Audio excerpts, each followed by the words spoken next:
Bien, hermano, solamente la semana pasada anunció su retiro el famoso olímpico de medalla de oro, nuestro querido compatriota Irving Saladino. Saladino anunció que era muy difícil para él mantener el nivel de competición ya después de más de una década de estar compitiendo, y ya su cuerpo le ha pasado factura de varias lesiones serias.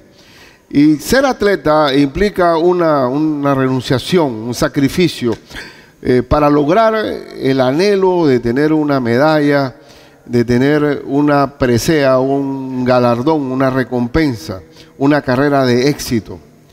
Igualmente la carrera del cristiano, la carrera de un ministro, de un líder o de un siervo de Dios, también implica una condición de atleta y una entrega, una renunciación, un sacrificio muy alto, muy alto. Y en la Biblia, y hoy vamos a verlo, que existe una comparación muy clara de la carrera atlética con la carrera de la fe.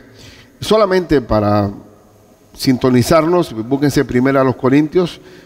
El texto de hoy ya sabemos que estamos entre Tesalonicenses. Continuamos con nuestro libro a los Tesalonicenses, pero vamos a reforzar con primera a los Corintios, capítulo 9, versículo 24 al 27.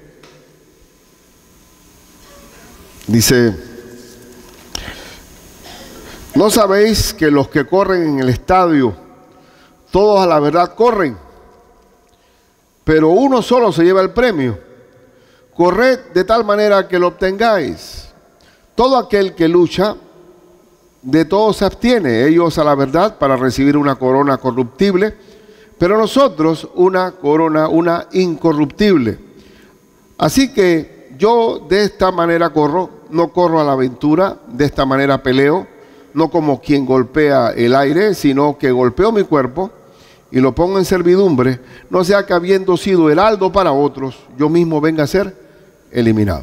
Es decir, el apóstol está diciéndonos aquí que como atletas del Señor nos debemos privar de muchas cosas, pero no para una corona corruptible como en los tiempos griegos, que se coronaba con una corona de laurel. Imagínense el laurel, pues unas ramitas de laurel, hay unas hojitas de laurel que con el tiempo se dañaban. De ahí viene el dicho: no te duermas en los laureles.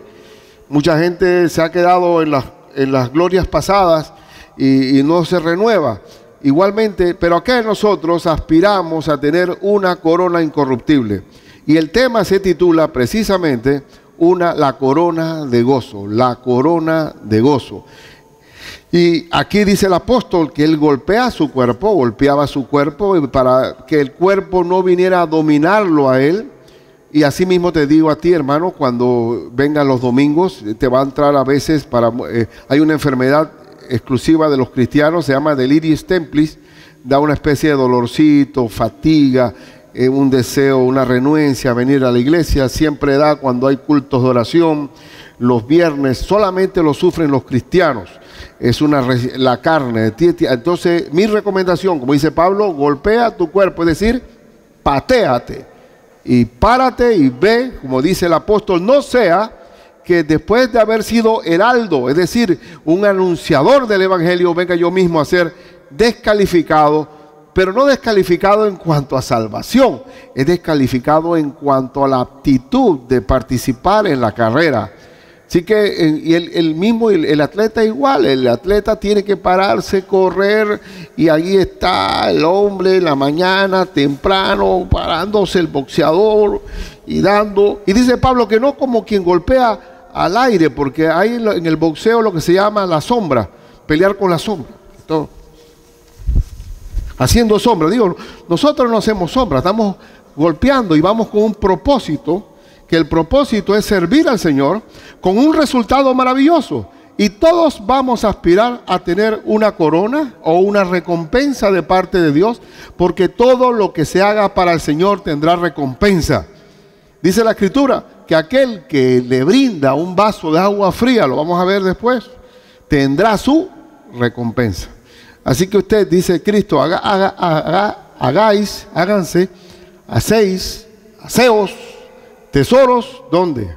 En los cielos, porque en los de la tierra se corrompen, se pudren, el orín y el hollín lo oxidan y los ladrones también minan. Entonces, también está otra ilustración en 2 Timoteo 2, 2 Timoteo 2, versículos 3 al 6, 2 versículos 3 al 6. Tú pues sufre penalidades como buen soldado de Jesucristo, sufre. No le gusta a nadie, le gusta escuchar esa palabra, sufre, pero un atleta tiene que sufrir. Si no hay dolor, no hay acción, el cuerpo no se fortalece. Ninguno que milita se enreda en los negocios de la vida a fin de agradar a aquel que lo tomó por soldado, y también el que lucha como atleta no es coronado, sino lucha legítimamente. Y ahí usted ve el famoso ciclista Armstrong, que le retiraron todas sus coronas, sus galardones, porque no estaba luchando legítimamente, hacía trampa, estaba dopado. Nosotros también como atletas del Señor tenemos que mantenernos, y eso es lo que vamos a hablar, sobre la corona de gozo, cómo debe ser la carrera de un cristiano,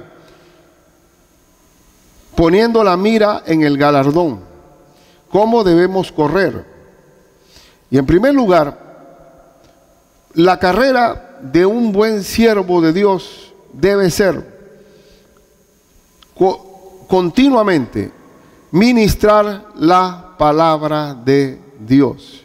Si quieres mantener una carrera legítima, debemos sostener y predicar la palabra en el cuerpo de Cristo.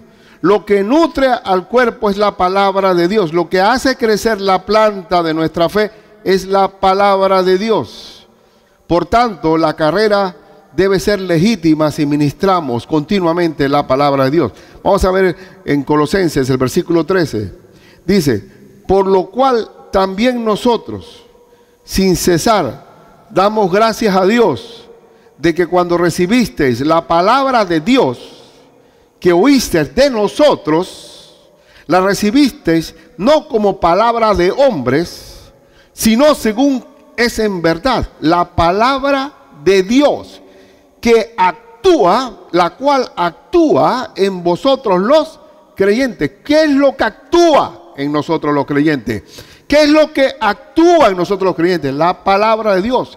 No, a veces creemos que el efecto del Espíritu Santo es un choque eléctrico, una especie de éxtasis. No, lo que actúa, lo que tiene poder es la palabra de Dios. Por eso que la armadura del soldado, que está en Efesios 6, el instrumento de ataque, ¿cuál es? La espada del Espíritu, que es la palabra de Dios. Lo que actúa en mí es pararme en la palabra de Dios. De ahí los himnos que cantamos, oh, cantádmelas otra vez, bellas palabras de vida. Hallo en ellas mi gozo y luz, bellas palabras de vida. Otra, Santa Biblia para mí, eres un tesoro aquí. Tú contienes con verdad la divina voluntad. Tú me dices lo que soy, de quién vine y a quién voy. Y así infinidades de temas exaltando la palabra de Dios. Ahí está el Salmo 119 con sus 12 estrofas que corresponden a las 12 letras del alfabeto hebreo. Todo es una poesía exaltando la palabra de Dios, porque es Dios mismo hablando a través de la Biblia. Y esa palabra es la que actúa en vosotros los creyentes. Un ministro en su carrera, para tener una carrera de gozo, tiene que ministrar la palabra de Dios. Y esa es la leche, esa es la carne, esa es la que nutre los creyentes y es el deseo del creyente. Es el anhelo, el bienaventurado los que tienen hambre y sed de justicia, porque serán saciados. Es la carrera que tenemos que ministrar. Segunda de Timoteo 4:1-8. ¿Cuál fue el consejo que el apóstol Pablo le dio al pastor Timoteo? capítulo 4, versículo 1 al 8. Te encarezco delante de Dios y del Señor Jesucristo, que juzgará a los vivos y a los muertos en su manifestación y en su reino. ¿Qué tienes que hacer? Que prediques la palabra, que instes a tiempo y fuera de tiempo, redarguye, reprende, exhorta con toda paciencia y doctrina. ¿Y cómo se reprende, se exhorta con toda paciencia y doctrina? Por medio de la palabra de Dios. Porque vendrá tiempo, y ese tiempo es ahora, hermano, cuando no sufrirán la sana doctrina, sino que teniendo comezón de oír, se amontonarán maestros conforme a sus propias concupiscencias, y apartarán de la verdad el oído, y se volverán a las fábulas. Pero tú, sé sobrio en todo, soporta las aflicciones, haz obra de evangelista, cumple tu ministerio, porque ya yo estoy para ser sacrificado y el tiempo de mi partida está cercano. He peleado la buena batalla, he acabado la carrera. ¿Cómo ve Pablo la vida de fe? Como una carrera. He guardado la fe. Por lo demás, me está guardada la corona de justicia, la cual me dará el Señor juez justo en aquel día, y no solo a mí, sino también a todos los que aman su venida. Si tú tienes presente la venida de Cristo, y la pregunta es, ¿Cristo viene, hermanos? Cristo viene, porque si Cristo viene, te aseguro que corres mejor, que corres mejor. La carrera es importante, es una carrera donde vamos nosotros a aprender a llevar la palabra de Dios, y donde lleva la palabra por sí misma tiene poder, porque no me avergüenzo del evangelio, porque es poder de Dios para salvación, para salvación. Es una carrera. En segundo lugar, también es una carrera de obstáculos. Versículo 14 al 16. Porque vosotros, hermanos, vinisteis a ser imitadores de las iglesias de Dios en Cristo Jesús, que están en Judea, pues habéis padecido de los de vuestra propia nación las mismas cosas que ellas padecieron de los judíos. Así como se persiguió la iglesia de los judíos, de la que estaba en Jerusalén, asimismo todas estas iglesias gentiles que nacían también eran perseguidos por los propios gentiles. Dice que aquí los judíos, los cuales mataron al Señor Jesús. Ustedes saben bien esto.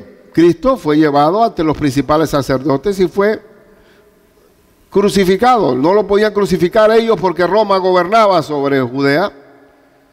Pero confabularon a Pilato diciéndole que si no lo crucificaba, se constituía enemigo de César. Pero sabemos bien que nadie mató a Cristo.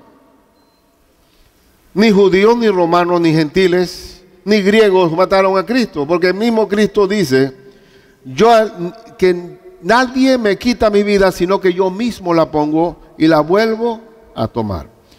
Era necesario que el Cordero de Dios muriere para poder que hubiera perdón de pecados. Aquí dice, pues, los cuales mataron a Jesús, pero aquí está añadiendo el apóstol Pablo lo siguiente. Mataron al Cordero, pero el Cordero tenía que morir. Pero lo peor no era eso, porque eso así se cumplían las Escrituras. Lo peor era que seguían siendo oposición para que el Evangelio continuara. Se opusieron a la predicación en Jerusalén. El apóstol Pablo se constituyó en un perseguidor. Tenía orden para acabarlos.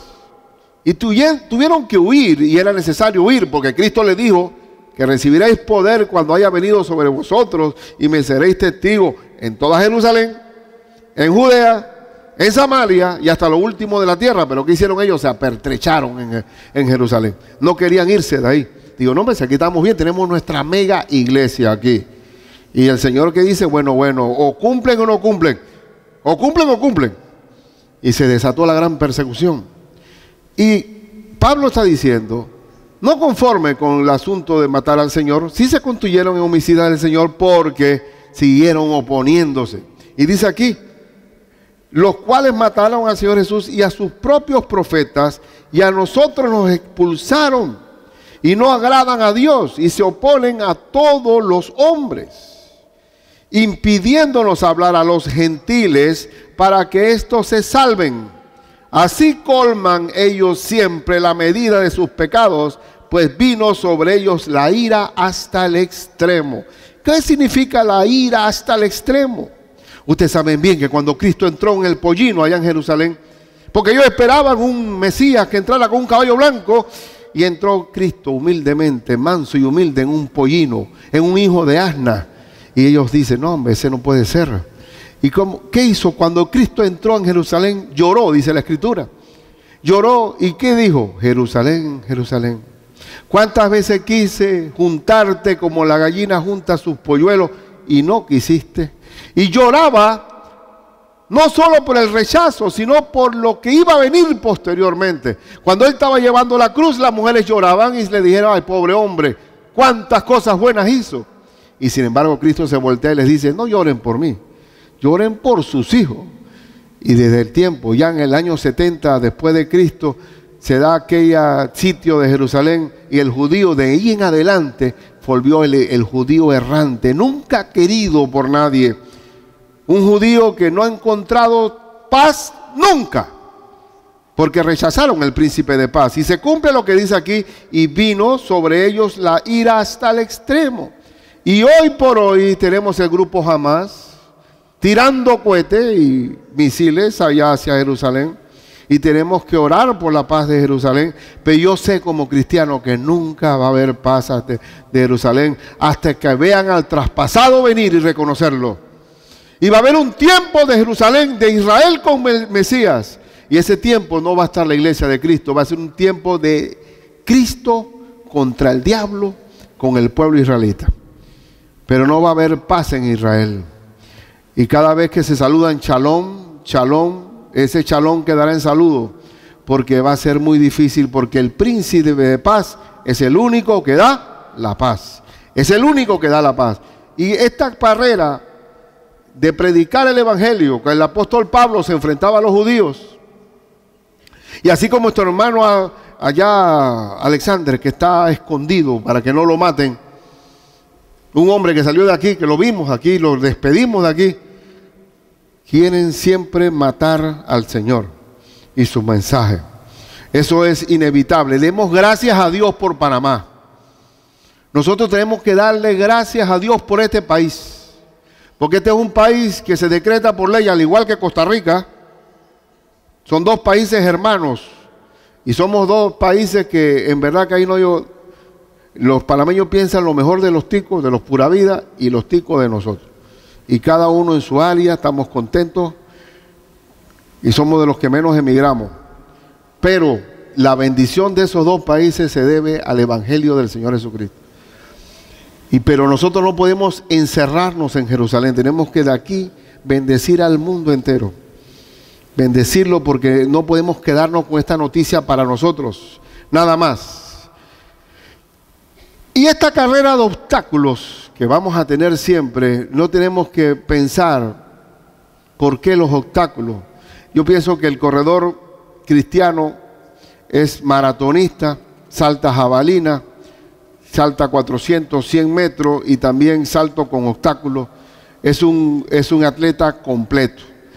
Y aquí tengo anotado como texto de la resistencia del judío al avance del evangelio en Mateo 21, 33 al 45. Mateo 21, 33 al 45. Oíd esta parábola, oíd otra parábola. Hubo un hombre, padre de familia, el cual plantó una viña, la cercó de vallado, cavó en ella un lagar, edificó una torre y se la arrendó a unos labradores y se fue lejos. Y cuando se acercó el tiempo de los frutos, envió a sus siervos, a los labradores, para que recibiesen sus frutos. Mas los labradores, tomando a los siervos, a uno golpearon, a otro mataron y a otro apedrearon. Estos primeros siervos son los profetas que Dios mandó a Israel Los golpearon, los apedrearon. Envió de nuevo otros siervos, más que los primeros, e hicieron con ellos de la misma manera. Ya yo dueño, le mando a la policía. Pero como Dios es Dios, somos diferentes, Él es misericordia. Finalmente, dice el verso 37, les envió a su hijo, diciendo, tendrán respeto a mi hijo. Mas los labradores, cuando vieron al hijo, dijeron entre sí, este es el heredero. Venid, matémosle y apoderémonos de su heredad. Y tomándole, le echaron fuera de la viña y lo mataron. ¿A quién? Y le mataron. ¿Quién es este? Jesús. Ellos se apoderaron de la obra. Se apoderaron de todos los santos de Dios. Convirtieron el templo de Jerusalén en una cueva de ladrones. Pero igualmente hoy nosotros también podemos mercadear con las cosas del Señor. Podemos negociar y aprovecharnos de la gente. Y vamos también a hacer, llegará un momento en que el tiempo de la plenitud de los gentiles pasa y vuelve Israel a tomar cabeza en la última semana de Daniel, como se dice, como se conoce. Pero dice el verso Cristo, dice el verso 40, como dice el Señor Jesús, cuando venga pues el Señor de la viña, ¿qué hará con aquellos labradores? Le dijeron, a los malos destruirá sin misericordia y arrendará su viña a otros labradores que le paguen el fruto a su tiempo. Jesús le dijo, ¿nunca leíste en las Escrituras? La piedra que desecharon los edificadores ha venido a ser cabeza del ángulo. El Señor ha hecho esto y es cosa maravillosa a nuestros ojos. Por tanto os digo que el reino de Dios será quitado de vosotros y será dado a gente que produzca los frutos de Él. Y esa es la iglesia del Señor. Así que se tiene que la oposición contra la iglesia de Cristo por parte de los judíos es porque ellos simplemente estaban defendiendo el establishment, el orden, pero no habían recibido al Mesías. Hermanos del alma, hay que aprender en la vida de fe que vamos a tener un encuentro cara a cara con Satanás y todo el obstáculo del mundo. Usted puede hacer lo que quiera, pero póngase a predicar de Cristo para que vea que la oposición le viene. El que quiere vivir piadosamente en Cristo Jesús padecerá persecución. Y por eso debemos entrenarnos a que la vida no es como algunos piensan que es una vida cero estrés. No. La vida de fe es tener la fortaleza de Cristo y decir como Pablo en Filipenses, he aprendido a contentarme cualquiera que sea mi situación. Sé vivir humildemente, sé tener abundancia, en todo y por todo estoy preparado. Así para padecer hambre como para qué, para tener necesidad o abundancia, porque todo lo puedo en Cristo que me fortalece. Pidamos al Señor, no que nos quite de la carrera, sino que nos dé la fortaleza para vencer los obstáculos. Y Él nos la va a dar. Nos va a dar y nos va a volver atletas fuertes. Yo a mi nieta Sofía, a veces por ganármela y tener autoridad sobre ella, le pongo a hacer ejercicios en la cama, una cama grande que tengo y comienza a saltar. Dale, salto, ven, voltereta, vamos a hacer el puente. Y abuelo y tal cosa, pero eso no se puede, abuelo, me voy a matar. Digo, no, vas a ver. Entonces lo que hice yo fue llevarla un video para que viera a Nadia Comaneci, la ganadora de las medallas de oro en las Olimpiadas de Múnich. Y ella se quedó con la boca abierta. ¡Wow! Abuelo, esa niña, mira cómo hace la voltereta, abuelo. Digo, por eso te estoy diciendo que lo que te estoy enseñando son boberías. Mira Nadia Comaneci. Pero para que Nadia fuera Nadia, tuvo que entrenarse, renunciar a 1000 cosas. Así mismo, tú tienes que aprender. Yo no quiero verte viendo televisión mucho tiempo. Y así le digo lo de las novelas. ¡Novela! ¡Wow! Novelas. ¿Qué te puede enseñar una novela? Una vez estaba viendo una película y en un momento estaba besando. Abuelo, ¿estás viendo novela? No, eso no es ninguna novela. Eso no es ninguna novela. No. No, simplemente como estaba el beso, digo, un tiempo llegará en que tú te vas a casar. ¿Y qué quieres? ¿Que me maten? Digo, ¿por qué? Mátenlo. Me van a casar con batallas. Digo, no. Y esto explicarle el asunto. Pero yo tengo que enseñar y tenemos que enseñar a nuestros hijos a que la vida es una guerra, hermano. O yo no sé si estamos bien o mal. Mi papá me decía eso a mí chiquitito así. Ricardo, la vida es una guerra. Tienes que prepararte como un soldado. Chiquito. Y cada vez que salíamos por el pueblo, mi papá, ¡hey! ¿Cómo están todos? ¡Oh, saludando a medio mundo. Pero me decía a mí, la gente, hay mucha maldad en el mundo. Tienes que prepararte para enfrentar la vida. Pero ahora como cristianos, la vida es una guerra. Pero nosotros en medio de la guerra somos soldados. Pero también tenemos que llevar a la maldad la luz de Cristo. Es decir, no diciendo, no vamos a decir, muéranse todos, que yo me mantengo acá con el iluminado. No, tenemos que entrar en el campo de batalla, en medio de las tinieblas y alumbrar. Alumbrar. Somos soldados de Cristo para que el demonio, para que Satanás no nos aniquile con los dardos de fuego del maligno, que va a haber bastantes dardos de fuego, hermano. Unos dardos de fuego que tiene que estar totalmente revestido de toda la armadura de Dios para soportar los embates del enemigo. Y te va a tirar a matar.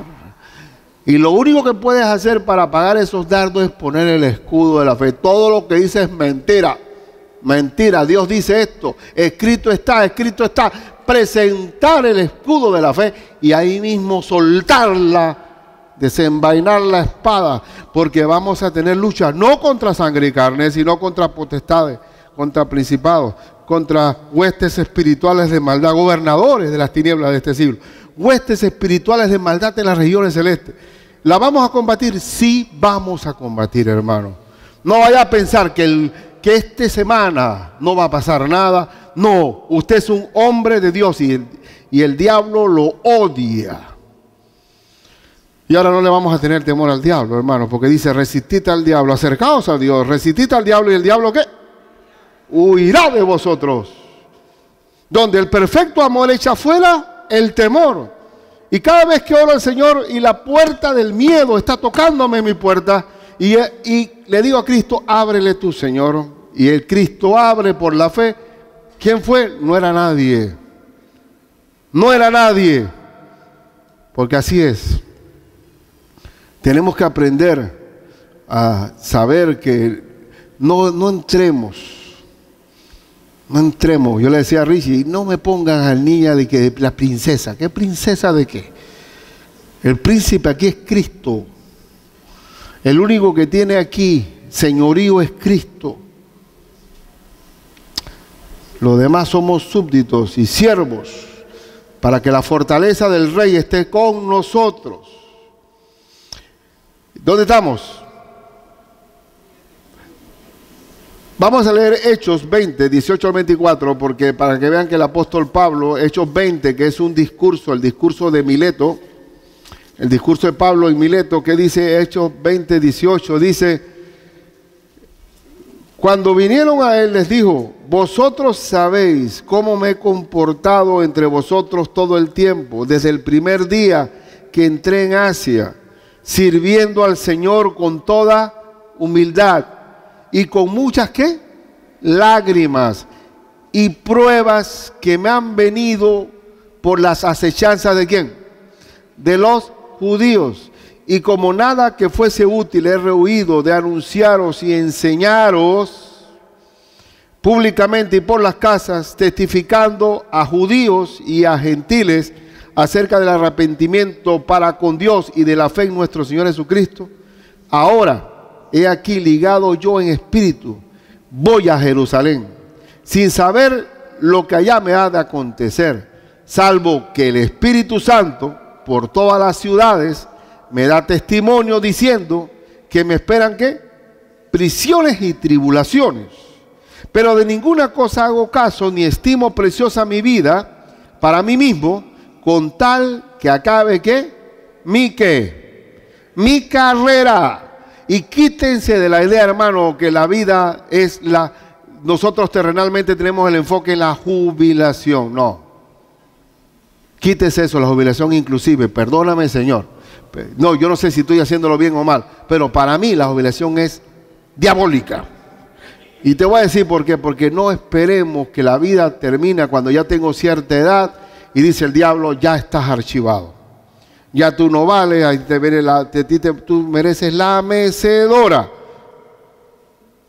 Cuando a Moisés lo reclutó el Señor a los 80 años, y ustedes lo saben muy bien. Los americanos, David, los americanos celebran los cumpleaños cuando llegan a los 40, es una práctica, de todo de negro. El dulce negro, los platos negros, ¿cierto o no, David? Los 40, no sé en la región tuya, pero yo fui una donde Jeff Adams. Y decía, ¿pero qué es esto, Dios mío? Los platos negros, los vasos negros, Digo, no, lo que pasa es que eso es para que ya la persona sepa que está, ¿qué? En declive. Digo, vengan acá. Yo no, eso no es bíblico, hermano, perdóname, pero eso no es espiritual. O sea, que ya yo estoy, de los 40 acá, que hemos pasado 17 años, o sea, yo estoy ahí bajando la loma, pensando que viene el bastón. No, hombre, no. Eso no es bíblico. Aquí dice Pablo que terminamos la carrera. ¿Y la carrera cómo se termina? ¿Caminando o corriendo? Corriendo. Así que hasta que el Señor nos llame, nosotros estamos activos en la obra del Señor. No hay jubilación. No hay jubilación. La jubilación es un hasta aquí que el diablo quiere que tú pienses que es así, pero no es correcto. Nosotros estamos activos. ¿Y saben por qué estamos activos, hermanos? Léanse, por favor, para los que piensan que la edad tiene que influir en mi vida. Léanse Isaías 40, 29 al 31, que muchos se saben. Isaías 40, 29 al 31. Dice la Escritura, Él da. ¿Quién es Él? Dios. Él da esfuerzo al cansado y multiplica las fuerzas al que no tiene ningunas. Los muchachos se fatigan y se cansan. Uno dice, alguno dirá por ahí, alguno de mi edad, ay, juventud, divino tesoro, te fuiste para no volver. Te diré una cosa, eso no es bíblico, eso no es cristiano, porque aquí dice, los muchachos, aún la juventud, se fatigan y se cansan, y los jóvenes flaquean y caen, aún los jóvenes, pero los que esperan a Jehová, ¿qué pasa? Tendrán nuevas fuerzas, levantarán alas como las águilas, correrán y no se cansarán, caminarán y no se fatigarán.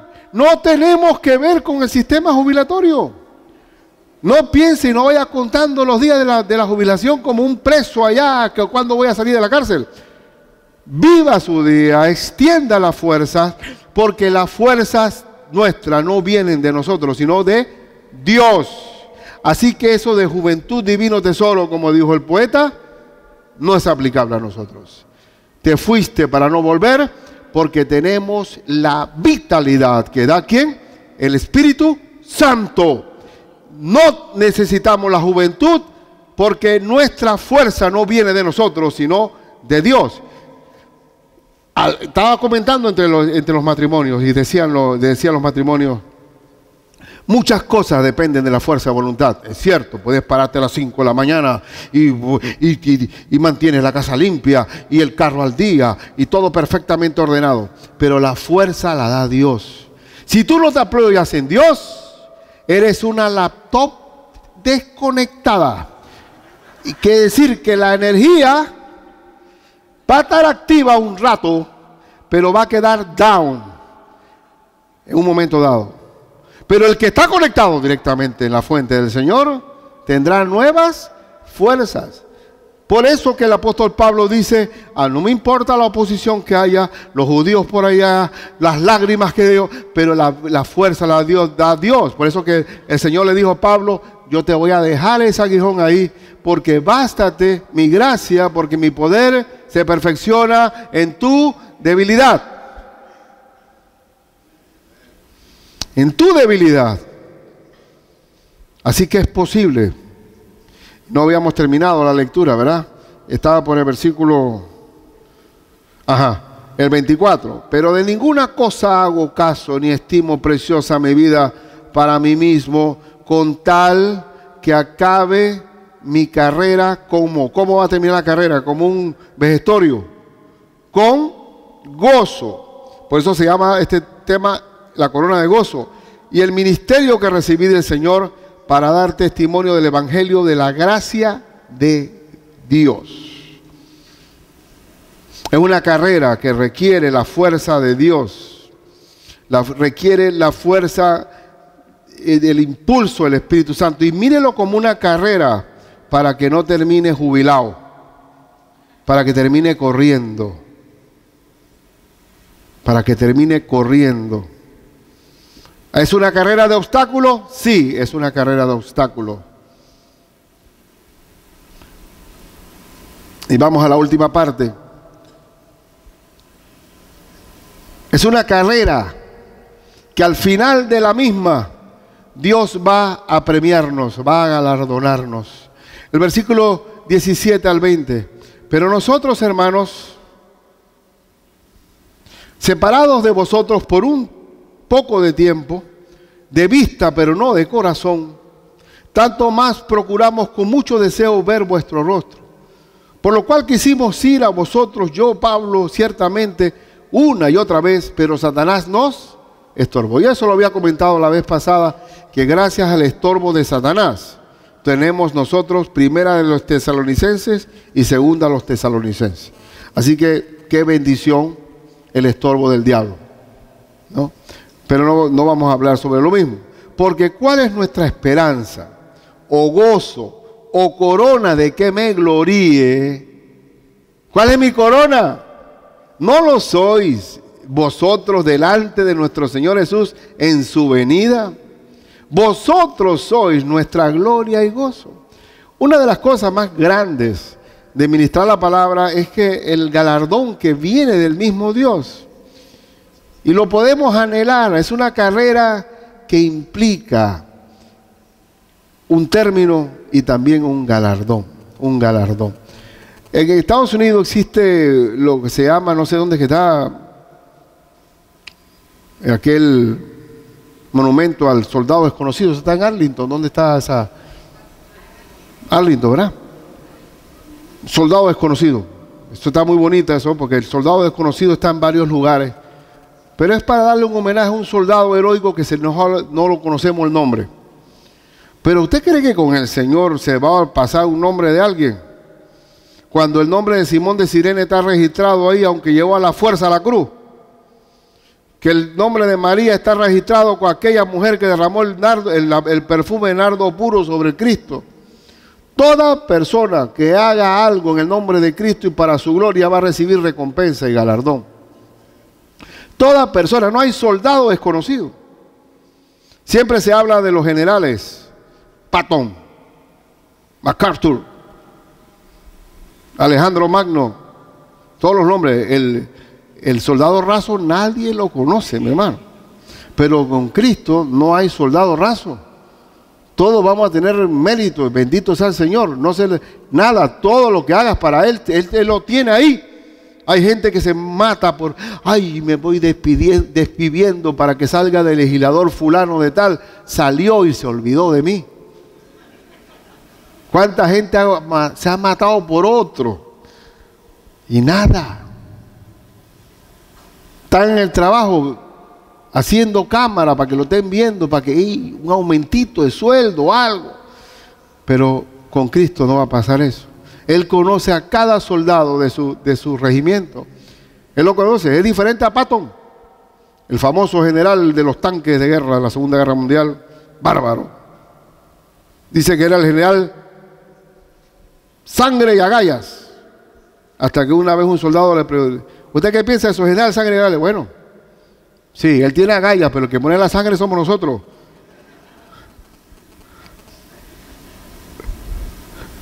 Nosotros en Cristo, nuestra carrera va a ser galardonada. No pensemos jamás que cuando trabajamos para el Señor hay un galardón. ¿Dónde está tu mirada? ¿Tú cuál es tu galardón que tú quieres? Yo estudié 7 años derecho de noche, porque la carrera era de 7 años, más un año de tesis, de noche, hasta que me hartaba salir del banco a ir a la universidad. Y fue un esfuerzo por tener un diploma. Y cuando me gradué, ¿saben cuál era mi aspiración? Al día siguiente, que me dijeran licenciado. Eso era mi galardón. ¿Ah? Licenciado. Hay muchos que también dicen, no, ya yo quiero que me digan doctor, vaya a buscar un doctorado. Y así buscando algún tipo de galardón, de honra, de distinción, de prestigio. Dice Cristo, no os hagáis tesoros en la tierra, hermano, donde el orín. Una vez me tocó a mí repartir unos cheques a una gente jubilada de años que le habían descontado injustamente algo y había que devolvérselo. Y eran gente que tenían años jubilados y me tocó a mí darle los cheques a esa gente. Y me dice, oiga, joven, ¿usted no sabe quién soy yo? Yo fui jefe, yo fui gerente de esta sucursal, yo fui gerente del banco. Mucho gusto, un placer, qué bueno conocerlo, oye. Y tú no tienes idea, muchacho, cuántas horas ahí trasnochado. Mi familia no me veía por estar yo ahí sumando y restando y viendo ahí. Mi sacrificio fue religioso prácticamente para el banco. Oye, qué bueno, lo felicito, hombre. Ahora, ¿quién se acuerda de eso? Esfuerzo, sacrificio. Hermanos, ¿cuántas cosas estamos nosotros sacrificando en contra de nuestra propia familia, buscando un galardón humano que nunca vendrá? El único que recompensa hasta el final es el Señor Jesús. Es el Señor. La manera de aplicación solamente. Una de las cosas importantes para correr y correr bien es perder peso, hermano. Eso es una de las cosas. Uno cuando está muy pesado se resiente todo. Yo no estoy para correr ni por edad ni por peso. Tengo que caminar. En nuestra carrera espiritual hay un peso que está de más en nosotros que nos hace obesos para sacarle provecho a la competencia, que es el pecado. Y vamos a buscar Hebreos 12:1. Hebreos 12:1. Quizás tú dices, yo no puedo estar en competencia, yo soy tan pecador que no puedo hacer nada para el Señor. Versículo 1 dice, por tanto nosotros también, teniendo en derredor nuestro tan grande nube de testigos, despojémonos. ¿De qué? De todo peso y del pecado que nos asedia y corramos con paciencia la carrera que tenemos por delante. Puesto los ojos en Jesús, el autor y consumador de la fe, el cual por el gozo puesto delante de él, sufrió la cruz, menospreciando lo oprobio, y se sentó a la diestra del trono de Dios. Sí, ajá. Hermanos, para tú correr, la palabra de Dios que actúa en ti no va a dar fruto si dentro de tu corazón todavía hay pecado. Dice, acuérdense de la parábola del sembrador. ¿Por qué no fructificaba la planta en la parábola donde existían los pedregales? O no, los espinos. ¿Por qué? ¿Qué eran los espinos? Los afanes de la vida, el amor al dinero. Si hay afán, si tu corazón está en el mundo, si tu corazón no está enfocado en el Señor, si tú no te apropias de las verdades bíblicas, ¿cómo va a actuar la palabra de Dios en ti? No hay fruto. ¿Qué quieres? ¿Que venga un relámpago o que venga un ángel volando a ti para que te diga, estremécete? No, Señor. Para que actúe en nosotros tenemos que despojarnos del afán, de la preocupación, de la frustración, de la rabia, del enojo, de la amargura, para que la palabra de Dios fructifique.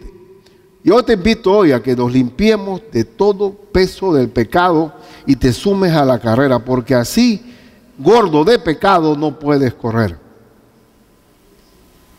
Hay obstáculos.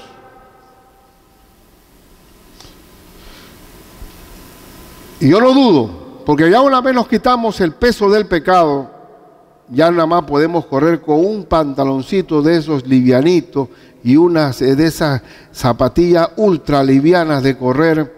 Y el Señor nos va a dar la resistencia para correr el maratón, porque la carrera cristiana no es de velocidad, sino de distancia larga, y en distancia larga hasta la lengua pesa. Y por eso que necesitamos estar livianitos. Y el Señor nos va a auxiliar porque el Espíritu es el que nos va a dar el aire para continuar. Vamos a pedirle al Señor perdón. Padre nuestro que estás en los cielos, te pido de corazón, Señor, que todo peso de maldad que haya en nosotros, que es la que nos paraliza, y no podemos salir de la carrera, se ha quitado de nosotros, Señor. Quita de nosotros el afán, el amor al dinero. Quita de nosotros, Señor, toda amargura, rencor, odio que tengamos contra alguien, porque mientras que el pecado esté con nosotros no podemos correr. Quiero en el nombre de Cristo que perdones toda maldad que haya en este rebaño hoy. Límpianos por la sangre de Jesús. Queremos correr, Padre, pero sin el peso del pecado. Y ya entrando en la carrera, permítenos tener nuestra mirada allá arriba, en tu venida, y tener la mirada en el autor y el consumador de la fe, que es nuestro Señor Jesucristo. Gracias, Padre, en el nombre de nuestro Señor Jesús. Amén y amén. Hermanos, antes que se retiren y antes del canto final, les recuerdo a los que nos visitan y a todos de este tiempo. ¿Cuánto es el tiempo? Desde el 20 de abril acá en adelante, que están invitados a una recepción para conocernos y darnos la mano y abrazarnos y poder manifestarles pues nuestra invitación a que se sume pues a la fila de esta iglesia, o decirle que si está de visita que conozca pues quiénes somos. Así que vamos a despedirnos con este canto y vamos a orar después al final.